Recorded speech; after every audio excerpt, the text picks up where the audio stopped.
Di balik citra keluarga yang sempurna, Melati, seorang wanita matang berusia 47 tahun, merasa terperangkap dalam rutinitas monoton dan kehilangan semangat. Adam, pasangannya yang berhati baik namun terlalu sibuk, tak lagi mengisi kekosongan jiwanya. Namun, kemunculan Dimas, menantu lelakinya yang menawan dan penuh perhatian, tiba-tiba membangkitkan percikan hasrat tersembunyi. Akankah Melati berani melampaui batas dan menemukan kembali dirinya di tengah pusaran godaan yang berbahaya? Ataukah ia akan terseret ke dalam kehancuran yang tak terhindarkan? Aku tak pernah menduga bahwa kehidupanku yang tenang akan mengalami pergolakan hebat seperti ini. Namaku Rian, seorang pemuda berusia 23 tahun, berasal dari kota bahagia. 2 minggu lalu aku tiba di kota megah.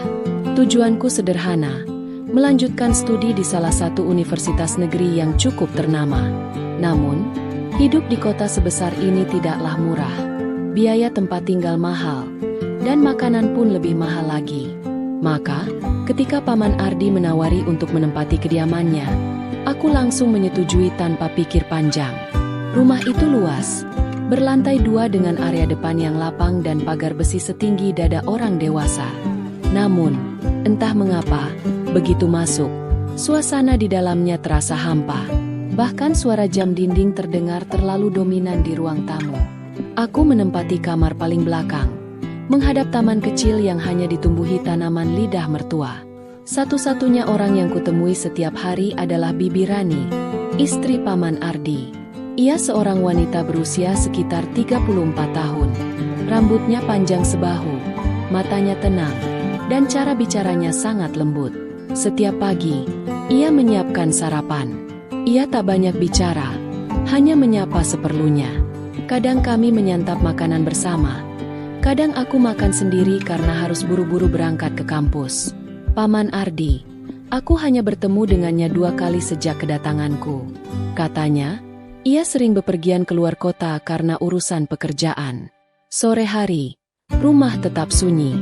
Tak ada suara televisi, tak ada anak kecil, hanya suara sendok di dapur, atau dentingan piring yang ditata Bibi Rani setelah mencuci. Aku jadi sering mengurung diri di kamar, menyelesaikan tugas, atau sekadar memutar lagu di ponsel. Malam hari, aku biasanya menyalakan laptop. Jaringan internet di rumah cukup cepat, tapi sebagian besar waktuku kuhabiskan untuk menonton film atau membuka media sosial, mencari hiburan, atau mungkin pelarian dari rasa asing yang perlahan tumbuh. Ada rasa tak nyaman di rumah itu, tapi juga tak sepenuhnya buruk, seperti sedang berada di tempat persinggahan yang tidak benar-benar menjadi milik siapapun. Dan mungkin, aku mulai menyadari rumah ini dan penghuninya menyimpan lebih dari sekadar kesunyian. Malam itu udara cukup lembab, hujan gerimis sempat turun sore tadi, dan aroma tanah basah masih terasa hingga ke dalam kamar. Aku menutup jendela dan menyalakan laptop seperti biasa. Tugas kuliah sudah selesai, dan aku butuh sesuatu untuk mengalihkan pikiran. Iseng, aku membuka folder film yang tak sengaja kutelusuri minggu lalu. Judulnya dalam bahasa Jepang, tak terlalu kukenal, tapi rasa penasaran membuatku memutarnya juga. Awalnya tampak seperti drama keluarga biasa, namun seiring menit berlalu, ceritanya berubah menjadi sesuatu yang lebih intim. Tokoh pria di film itu adalah keponakan yang menumpang di kediaman bibinya. Tokoh wanita, tentu sang bibi yang jauh lebih dewasa. Cerita berkembang cepat, latar rumah yang hening, situasi kesepian, dan hubungan yang awalnya kaku, berubah jadi sesuatu yang sulit dijelaskan. Aku terpaku, mungkin karena kemiripannya dengan keadaanku sendiri, atau mungkin karena cara film itu menggambarkan ketegangan yang halus tapi memikat. Musik latar lembut, kamera bergerak perlahan, dan saat adegan sensual muncul, pintu kamarku diketuk. Aku terlonjak kaget. Cepat-cepat ku berhentikan film itu, tapi belum sempat berkata apa-apa. Pintu terbuka, Bibi Rani masuk, membawa keranjang berisi pakaian bersih. Ia melangkah pelan, menoleh ke arah layar laptopku, lalu matanya bertemu dengan mataku. Dalam detik itu, waktu seolah berhenti. Aku menahan napas, siap dimarahi, tapi tidak ada suara, hanya keheningan yang panjang. Lalu, senyum tipis muncul di wajahnya, Senyum yang tidak kupahami, bukan kaku, bukan jijik, lebih seperti memahami. Ia berjalan ke sisi ranjang, meletakkan cucian. Tak satu kata pun terucap. Lalu ia keluar, menutup pintu perlahan. Suara engsel pintu seperti bergema di kepalaku. Aku menatap layar laptop. Film itu masih terhenti di adegan yang sama. Tanganku bergerak mematikan laptop. Dada terasa sesak. Bukan karena malu, tapi karena ada sesuatu dalam mata Bibi Rani tadi. Sesuatu yang tak bisa kujelaskan. Seolah dia tahu, dan seolah dia tak keberatan. Keesokan harinya, suasana di rumah terasa berbeda. Tidak ada yang berubah secara fisik. Kursi masih di tempatnya. Televisi tetap menyala dengan volume rendah, dan suara jam dinding masih berdetak tenang. Tapi ada sesuatu yang mengambang di udara, seperti kabut tipis yang tak terlihat. Aku sarapan sendiri. Bibi Rani tidak muncul seperti biasa. Biasanya ia sudah duduk di meja makan, entah membaca resep atau menyulam. Tapi pagi itu, hanya piring kosong dan denting sendokku yang terdengar. Hingga malam tiba, aku tetap tidak melihatnya. Aku tak berani bertanya atau mencari. Mungkin ini hanya imajinasiku. Mungkin ia memang sedang sibuk. Atau mungkin ia menghindar. Pukul 11:15 saat aku hendak mematikan lampu kamar. Ada ketukan pelan di pintu. 2 kali. Lalu suara halus. "Rian, kamu sudah tidur?" Aku menjawab pelan. "Belum." Pintu terbuka. Di ambangnya berdiri Bibi Rani, mengenakan kaos lengan panjang dan celana santai. Rambutnya diikat seadanya.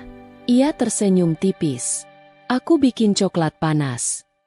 Temani sebentar di dapur, ya?" Aku mengangguk tanpa suara. Kami berjalan bersama menyusuri lorong menuju dapur. Lampunya redup. Hanya ada 2 cangkir di atas meja kayu. Uap tipis mengepul dari masing-masingnya. Kami duduk berhadapan. Bibi Rani menyeruput minumannya, lalu menatapku. "Kota bahagia itu sejuk, ya?" tanyanya tiba-tiba. Aku mengangguk, lalu menjawab pelan, "Iya, sangat berbeda dengan sini." Ia tersenyum lagi, tapi senyum itu tidak bertahan lama.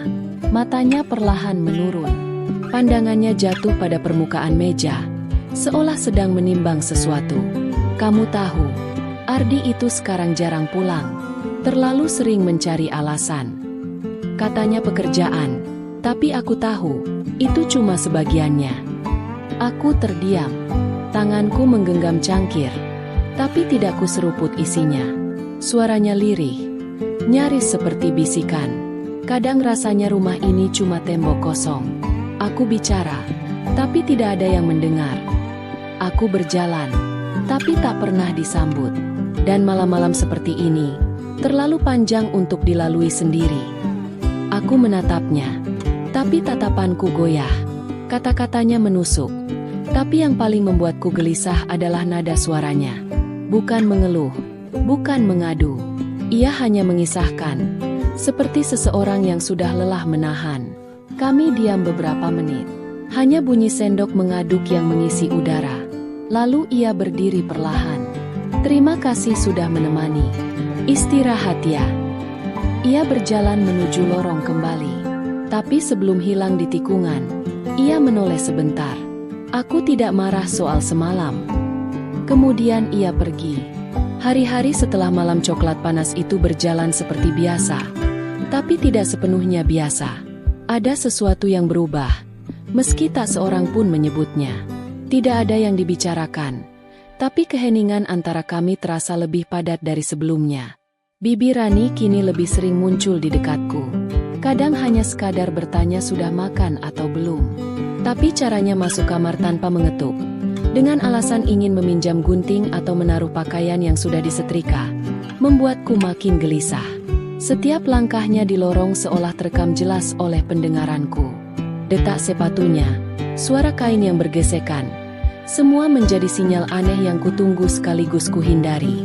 Pagi itu, aku sedang membaca materi kuliah di meja belajar. Tiba-tiba, Bibi Rani masuk begitu saja sambil membawa baju.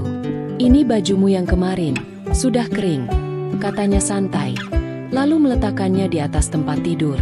Aku hanya mengangguk, tapi saat ia hendak keluar, tangannya menyentuh bahuku sekilas. "Kulitmu hangat, jangan begadang terus ya," ucapnya pelan, seperti gumaman.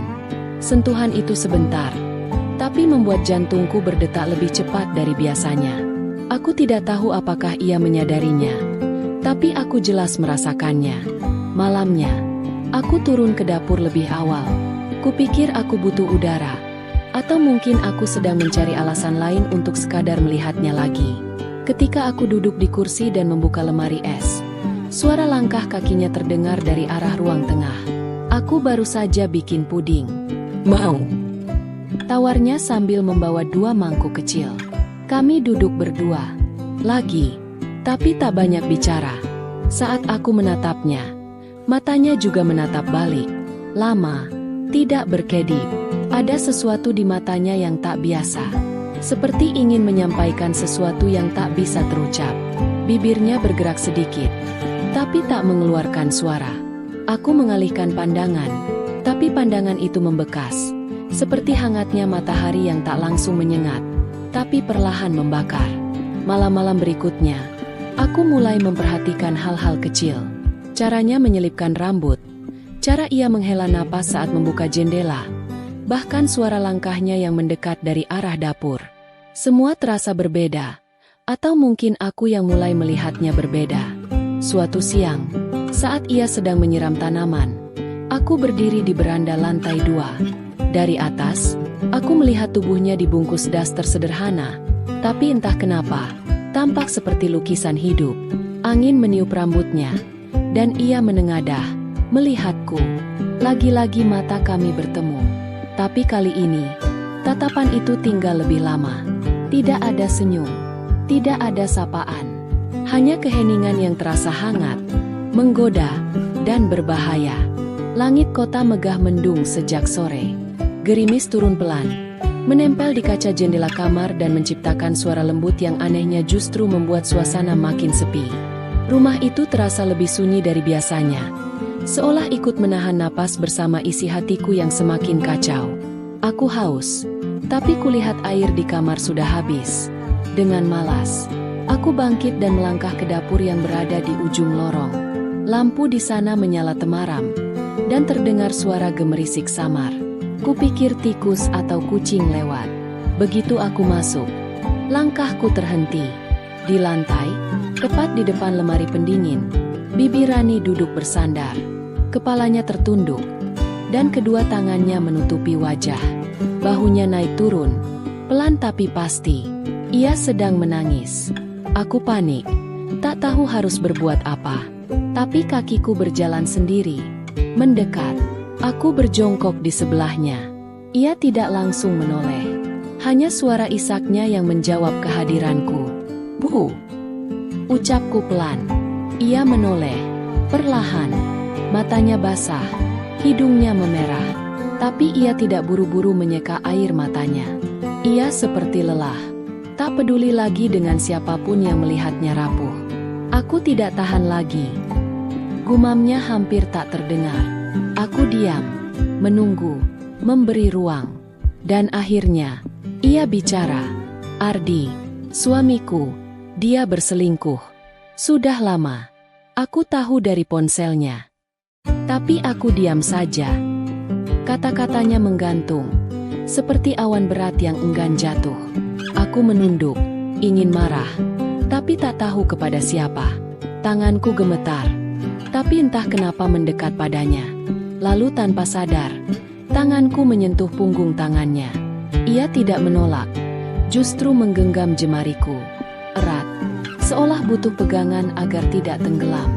"Maaf, kamu jadi lihat aku seperti ini," katanya lirih. Aku menggeleng pelan, tak tahu harus bicara apa. Tapi dalam diam itu, kami tetap duduk di lantai dapur. Di tengah gerimis malam yang terus menetes di luar jendela, kami duduk bersisian. Tangan kami masih bertaut. Waktu berjalan lambat, tapi tidak ada yang ingin berdiri duluan. Saat akhirnya ia bangkit, ia hanya berkata, "Tidurlah, besok kuliah, kan?" Aku mengangguk. Tapi saat menoleh ke belakang sebelum keluar dari dapur, kulihat sosoknya berdiri diam di sana. Dalam temaram lampu, wajahnya tampak seperti seseorang yang baru saja kehilangan arah. Dan aku, entah kenapa merasa ingin menemani. Matahari pagi menyelinap masuk lewat sela gorden. Suara azan subuh sudah lama berlalu, tapi aku masih terbaring di ranjang, menatap langit-langit kamar yang kosong. Pikiran kacau, tubuh lelah, tapi mata menolak terpejam. Bayangan malam di dapur masih lekat. Sentuhan tangannya, wajahnya yang rapuh. Semuanya berputar di kepala, tak mau hilang. Hari itu berjalan canggung. Kami nyaris tidak bertemu di pagi dan siang hari. Saat aku keluar kamar, ia tak terlihat. Saat aku kembali, hanya piring kotor di wastafel yang memberi bukti kehadirannya. Seolah semuanya kembali ke awal. Tapi hatiku tahu, sudah ada yang berubah. Menjelang sore, aku menyetrika baju di ruang tengah. Biasanya ada asisten rumah tangga yang mengurus. Tapi sejak Bibi Rani memecatnya bulan lalu, rumah besar ini hanya diisi kami berdua. Sambil berdiri, aku melamun. Pikiranku berkelana antara tugas kuliah dan wajah Bibi Rani malam itu. Lalu tiba-tiba, ada pelukan dari belakang. Tubuhku menegang. Bibi Rani, tangannya melingkar di perutku. Wajahnya menempel di punggungku. Hangat dan mengejutkan. Aku tidak berani bicara, tapi pelukannya tidak dilepas. "Maaf," ucapnya pelan, hampir seperti bisikan. Aku tidak menjawab. Tidak bisa. Lalu dia bergerak, pelan, menghadapku. Matanya berkaca, tapi bukan tangisan. Lebih seperti badai yang sudah lama ia tahan. Bibirnya bergetar, dan dalam satu tarikan napas, segalanya terjadi begitu saja. Pelukan berubah menjadi ciuman. Sentuhan berubah jadi dekapan. Tidak ada yang direncanakan. Tidak ada kata cinta. Tapi tubuh kami bicara lebih jujur dari apapun yang bisa diucapkan malam itu. Setelah semua selesai, kami hanya duduk bersisian di lantai, terbungkus selimut keheningan. Tak ada kata, tak ada tanya, hanya napas yang masih belum teratur. Bibi Rani menarik diri lebih dulu, menunduk, lalu berdiri. Ia berjalan pergi tanpa menoleh. Aku tetap duduk, tak bisa mengejar, tak tahu harus bicara apa. Malam itu, aku baru menyadari satu hal. Kadang, hal-hal yang kita pikir salah bisa terasa paling jujur. Tapi justru karena kejujuran itulah, semuanya menjadi rumit. Pagi itu, aku mendengar suara ramai dari ruang tamu. Gelak tawa, bunyi sendok beradu dengan cangkir, dan suara perempuan yang tak kukenal. Aku turun dari kamar, masih setengah mengantuk. Dan di sana, duduklah ibuku. "Ibu?" tanyaku pelan. Ia tersenyum lebar, berdiri dan memelukku erat. Sudah hampir 2 bulan sejak terakhir kami bertemu. Tapi aku tak sempat bertanya mengapa ia kesini. Karena di sampingnya, duduk seorang gadis. Manis, rapi, berkerudung warna salem dan senyum yang tidak lepas dari wajahnya. "Ini Indah, Nak, putri teman lama ibu. Cantik, kan? Kamu pasti cocok." Dunia seperti mengecil. Bibi Rani muncul dari arah dapur, membawa nampan berisi minuman dan kue. Ia tidak menoleh ke arahku. Ia hanya meletakkan nampan dengan senyum ramah, lalu kembali berlalu, tanpa suara. Tapi aku bisa melihat matanya saat berbalik. "Hempah, kosong." Ibu bicara banyak, tentang silaturahmi, tentang perjodohan, tentang masa depan yang lebih pasti. Aku hanya mengangguk, tidak tahu harus berkata apa. Indah manis, sopan, dan sepertinya benar-benar tertarik. Tapi aku tidak bisa memikirkan apapun selain sosok yang kini tak lagi menatapku. Malam tiba, rumah sudah kembali sepi. Aku keluar ke beranda lantai atas, duduk bersandar di kursi kayu. Angin kota megah membawa bau debu dan kenangan yang mengganggu. Langit mendung, hujan mungkin turun sebentar lagi. Lalu langkah pelan terdengar. Aku tidak perlu menoleh. Sudah tahu siapa yang datang. Bibi Rani duduk di kursi sebelah. Tanpa kata, Kami hanya diam. Lama. Tidak saling pandang. Tidak saling menyentuh. Tapi aku bisa merasakan sesak yang sama di antara kami. Aku tidak akan mengganggumu, ucapnya akhirnya. Lirih, kamu pantas mendapatkan yang lebih baik. Aku ingin bicara, tapi tenggorokanku kering. Hanya napasku yang menguat. Malam itu, tak ada sentuhan, tak ada isyarat. Tapi semuanya justru terasa lebih menyakitkan dari apapun yang pernah kami lalui. Aku tetap di beranda hingga larut. Dan untuk pertama kalinya, aku merasa menjadi orang asing di rumah ini. Hari-hari berlalu dengan keheningan yang makin berat. Suatu pagi, suara mobil masuk ke halaman rumah terdengar. Aku mengintip dari balik tirai jendela. Itu Ardi, pamanku. Ia pulang lebih cepat dari jadwalnya. Aku melihatnya turun dari mobil dengan tas besar. Wajahnya tampak lelah tapi ada senyum yang sulit kutafsir. Aku sudah memutuskan, katanya kepada Bibi Rani yang keluar menyambut. Aku akan menetap di sini. Pekerjaanku sudah bisa dilakukan dari rumah. Rumah yang dulu terasa lengang, kini penuh dengan kehadirannya. Suara langkahnya yang berat dan suara teleponnya memenuhi setiap sudut. Bibi Rani tampak berbeda, lebih waspada, lebih tertutup. Aku yang biasanya punya ruang bebas di kamar pojok, kini merasa sempit. Ia jarang sekali memasuki kamarku lagi. Kami berdua, aku dan Bibi Rani, seperti terasing di dalam rumah yang sama. Setiap pertemuan terasa seperti ritual yang dipaksakan, penuh tatapan yang dipendam. Aku masih menyimpan surat yang kutulis, tapi belum berani menyerahkannya. Ada ketakutan yang melingkupi. Pada suatu malam, ketika semua orang sudah tidur, aku menulis di meja belajarku. Surat itu bukan untuk siapa-siapa, tapi untuk diriku sendiri dan perasaan yang tak terucapkan. Apakah aku harus memilih antara keluarga dan hati yang bergejolak, atau membiarkan semua ini hilang seperti bayangan yang tenggelam dalam gelap? Aku tahu satu hal, rumah ini sudah berubah, dan aku belum tahu apa yang akan terjadi selanjutnya. Ardi pergi keluar kota selama 2 hari untuk urusan pekerjaan yang tak bisa ditunda. Kesempatan itu kuambil untuk berbicara lagi dengan Bibi Rani. Kami sepakat bertemu di dapur, tempat di mana dulu kami sering duduk bersama menyeruput coklat panas dan berbagi cerita. Namun kali ini suasananya berbeda. Tidak ada tawa atau senyum yang menyambutku. Matanya yang dulu penuh kehangatan kini tampak penuh kesedihan dan beban. Dia duduk di kursi dengan tangan menggenggam erat gelas yang hampir kosong. Suara napasnya berat. Aku merasa jijik pada diriku sendiri. Rian, ucapnya pelan. Semua ini salah. Aku tahu kita salah, tapi aku tak mampu berhenti. Suaranya bergetar, menahan tangis yang nyaris pecah. Aku menunduk, sulit menemukan kata-kata yang tepat untuk menenangkannya. Hati kecilku bergejolak. Aku ingin memeluknya, tapi aku tahu itu bukan solusi. Aku pun mengambil surat yang selama ini kusembunyikan di balik tumpukan buku dalam lemari kamarku. Dengan tangan gemetar, aku menyerahkan surat itu padanya. Aku menulis ini, Bu, kataku. Aku tidak tahu harus berkata apa, tapi aku ingin kau tahu bagaimana aku merasa. Dia membuka surat itu perlahan dan membaca. Di dalamnya hanya ada satu kalimat.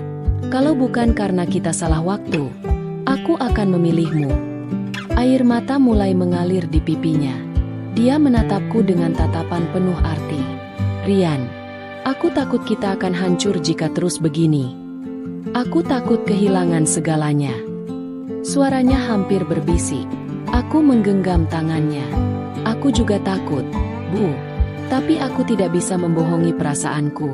Kita berada di jalan yang berbahaya. Tapi aku tidak tahu bagaimana caranya berhenti. Waktu seolah berhenti sejenak. Di tengah keheningan itu, aku merasa bahwa perasaan kami terikat lebih dari yang bisa kami ungkapkan. Namun, aku juga sadar bahwa kenyataan menunggu kami di luar sana. Saat Ardi kembali, aku harus memilih. Mempertahankan rahasia ini atau membiarkan semuanya terbuka dan hancur. Aku menatap keluar jendela, mencoba mencari jawabannya dalam gelap malam yang pekat. Hari pertemuan keluarga akhirnya tiba. Ibu datang membawa kabar dan undangan resmi untuk Rian mengenal Indah, gadis pilihan keluarga. Semua terasa begitu cepat dan formal. Rian yang sejak awal merasa bimbang kini harus berhadapan dengan kenyataan yang tak bisa dihindari. Di ruang tamu rumah yang megah, keluarga besar berkumpul. Sambil tersenyum ramah, Indah duduk di hadapan Rian. Mereka berbincang dengan sopan, tapi ada jarak yang tak terlukiskan antara keduanya.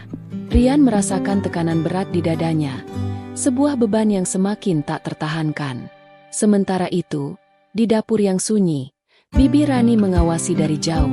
Tangannya sibuk menyiapkan minuman, tapi matanya yang sayu menatap ke ruang tamu dengan kesedihan yang dalam.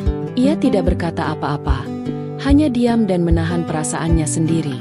Pertemuan itu berakhir tanpa ada protes atau keberatan dari siapapun. Semua berjalan sesuai rencana keluarga. Rian kembali ke kamar dengan langkah berat. Pikirannya penuh dengan kekacauan. Ia tahu, hidupnya harus terus berjalan. Keputusan harus dibuat. Walau hati merasa terluka, Bibi Rani tetap tinggal di rumah itu, menjadi sosok yang pendiam. Di balik senyum dan sikapnya yang tenang, tersembunyi rahasia yang tak akan pernah ia ceritakan kepada siapapun. Rahasia yang menjadi beban yang berat untuk dipikul sendiri. Malam itu, Rian duduk di tepi jendela kamarnya, menatap kota yang gemerlap di kejauhan. Ia tahu, jalan hidupnya telah berubah. Hubungan yang salah waktu itu harus berakhir. Meski kenangan dan perasaan itu tetap membekas dalam hatinya. Di antara keramaian dan kesunyian, masing-masing dari mereka melangkah di jalan yang berbeda. Sebuah kisah yang penuh dengan rasa bersalah, cinta yang terlarang, dan kenyataan pahit yang tak bisa dihindari. Nasihat dan pembelajaran. Hati seringkali menuntut apa yang diinginkannya. Namun kebijaksanaan adalah kunci untuk memahami kapan sebuah perasaan harus diikhlaskan. Meskipun godaan bisa terasa membebaskan, kebahagiaan sejati justru ditemukan dalam kejujuran dan penerimaan terhadap konsekuensi pilihan, demi kedamaian batin jangka panjang.